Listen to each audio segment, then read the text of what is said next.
Hey there everyone, this is Zach here. So, if you've ever played or seen a worldwide in this game, you know that this game has a statistic called VR, standing for Versus Rating, that everyone loves and totally has never complained about ever. Unbelievable. Unbelievable. Are you serious right now? Alright guys, I just lost 300 points for disconnecting. Mr. Bean, if you see this, please just change it so you don't lose VR when you disconnect. That would be greatly appreciated. It's very well known for rewarding you for very little sometimes and ruining your life if you get the RNG gods to hate you. And then other times it likes to bless people with way too much VR. So yeah, Wii's ranking system is a very controversial one. So controversial that Nintendo ended up changing it in Mario Kart 7 and then modified it further in Mario Kart 8 to where players don't really gain or lose a lot.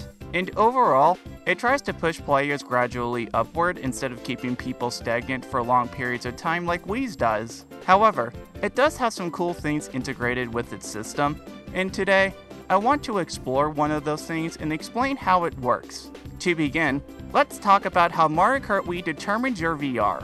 I explained this briefly in another video of mine called How We Got Top 6 9999 VR in Mario Kart Wii, which I'll link in the description if you want to check it out. It's about an alternative VR system a custom track pack called Mario Kart Wii Deluxe uses. However, in today's video, I want to cover exclusively how Wii's normal ranking system works and what numbers it actually calculates. The game calculates everyone's VR like this. It'll look at how much two players have, and then based on the difference between their points, it'll give them VR depending on who won. For example, Virox started this race with 9,567 VR, and I started with 9,946. Because he had 379 more points than me, he gained 15 points in our exchange. Meanwhile, because this exchange must be an equivalent in Mario Kart Wii, I lost 15 VR points to him.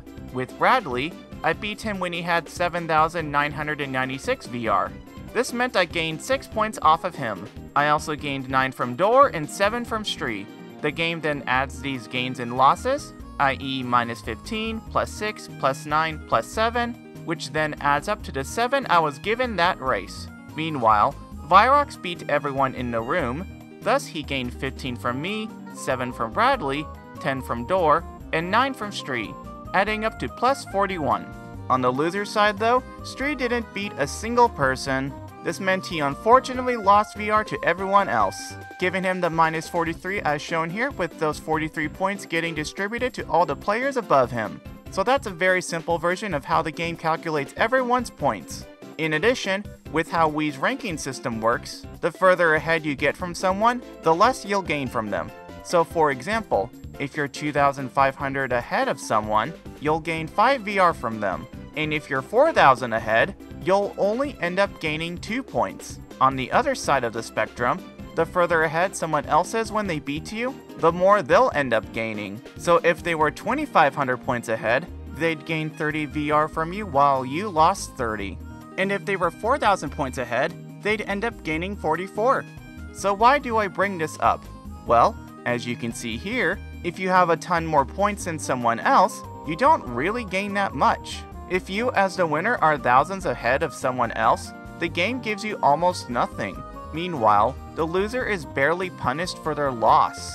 As you saw earlier, this point loss can be really small, such as only 2 points being exchanged. And if the loser is incredibly low, this can get down to 1 VR. Yes, only 1 point being exchanged is possible. So can this get down to only 0 points? Well, actually it can. In the event someone is that much lower than you and everyone else in the room, the loser can find themselves losing literally 0 points that race. So how is this possible? How can someone lose absolutely nothing? Well, to find these numbers, I've been using a calculator developed by Chatters that lets us do this very thing. He created it on a website called Desmos, which I will link in the description. Going back to the first example, what I did is I put Virox's VR at the start of the race where it says P winner, standing for the VR points that the winner had.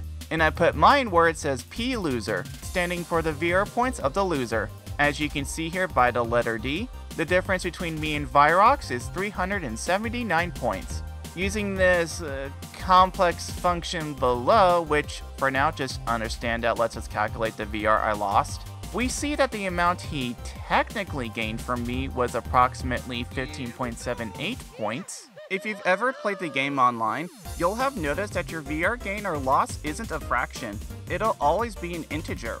To give you your final result, the game then truncates that result, in this case giving Virox 15 points. Meanwhile, from Bradley, I was 1,950 points ahead of him. This meant I initially got 6.647 points. Through the truncation though, this number went down to 6. From Door, I was 1,055 ahead, and from Stree, I was 1,491 ahead of him. This means the game calculated our initial VR being exchanged as approximately 9.39 and 7.948. With truncation, these get reduced to 9 and 7 respectively. All of these truncated values are what get added together, not the original numbers themselves. So, in order to lose 0 points in the race, this means you need to be losing less than exactly 1 VR from each person in the room.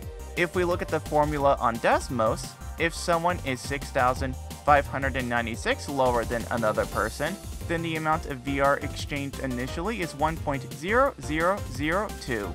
But once the loser is 6,597 points or lower, then the amount lost becomes 0.9997. And from truncation, this becomes 0. Or at least it should be. So I went the extra mile and actually tested this in-game to see if this was actually true. So when the difference was 6,597, while according to Desmos it should have been 0 lost, the game made the loser lose 1 point. Which I know some of you, if you look carefully, can see a possible oversight here, which according to the graph here, it shows only 1 VR being lost. However, this graph only rounds to 3 decimals, and that's not the issue here because when the difference becomes 6,598, according to both of these numbers here, the VR should get truncated down to 0. However, when I tested this in-game, it showed the loser as losing 1 point. If I had to make a guess for this discrepancy, the game does some rounding during each step of the calculations that Chatters' calculator doesn't compensate for. But when the difference became 6,599, that's when the game finally rewarded the loser with no VR loss. Though this is what's interesting and brings us to the title of this video. If you look carefully, I didn't gain nothing from this. The game ended up rewarding me with a point. It wasn't an equivalent exchange like normal. So what's going on here? Well, the game has a failsafe in place in case you were supposed to gain no VR for first place. And this isn't just with one person, it's with everyone in the room. If everyone else is so low from you that you are gonna gain nothing for first place, you will still get rewarded with a singular pity point. Yay!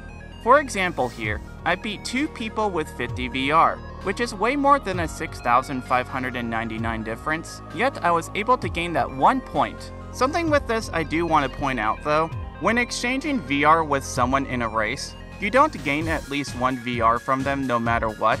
This only happens if you were supposed to overall gain no VR in a race, period. Going back to this example I showed earlier, first place gained 5 points and second lost 5. And that's because with their VR difference, the exchange is only 5 points. However, both first and second were well over 7,000 points ahead of last place, meaning that mathematically, they gained absolutely nothing off the 50 VR player. So if the failsafe were based on each individual person and not your results as a collective, first should have gained 6 and second should have lost 4. It is interesting that this game gives you something no matter what, but doesn't at least punish someone for getting last. As to why Nintendo coded Wii's ranking system this way, well, these numbers basically assume that if you're 6,599 points ahead of the loser, then you should theoretically beat them every single time, meaning that it doesn't matter if no VR points get exchanged, they should always lose no matter what. Yeah, great job in assuming that in a game where luck is a major factor. In other words, in theory, the loser shouldn't get punished in any way because they were always supposed to lose.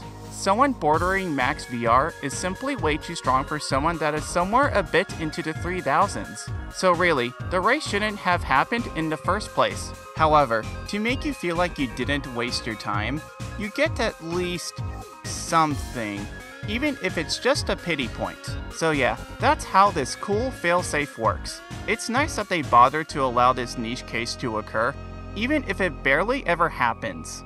The only exception to this rule is if you're already at 9999, which is the highest you can reach in this game legitimately and will always give you +0. If you enjoyed this video, please give it a like and subscribe to this channel if you haven't already. I produce all sorts of videos on very specific topics in Mario Kart Wii, so if that's something that interests you, go ahead and do so. Thank you so much for watching everyone and have a lovely day.